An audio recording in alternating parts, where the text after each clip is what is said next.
విద్యుత్ వ్యవహారంపై మంత్రి గొట్టిపాటి రవికుమార్ స్పందించారు. అధికారుల మధ్య సమన్వయం లోపంతోనే విద్యుత్ సరఫరాకు అంతరాయం కలిగిందని చెప్పారు. దీనిపై తక్షణమే నివేదిక ఇవ్వాలని అధికారులను ఆదేశించామన్నారు.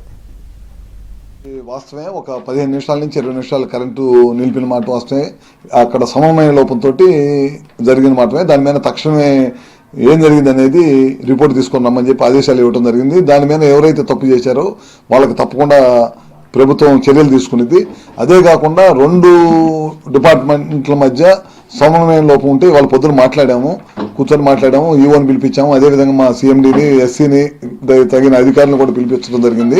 కొంతమేరకు క్లారిటీ వచ్చింది. నేను అదేవిధంగా అధికారులు, దేవాదాయకు సంబంధించిన అధికారులు కానీ, అదేవిధంగా డిస్కమ్ సంబంధించిన ఎలక్ట్రిసిటీ సంబంధించిన అధికారులు కూర్చొని దాన్ని ఇబ్బంది లేకుండా చేస్తాం. అదేవిధంగా ఇట్లాంటి చర్యలు ఎప్పుడు కూడా జరగకుండా 10 నిమిషాల్లోనే మా దృష్టికి వచ్చింది. మా దృష్టికి రాగానే అధికారులు మందలిచ్చి ఇమీడియట్గా దాన్ని కనెక్షన్ ఇవ్వమని చెప్పాం.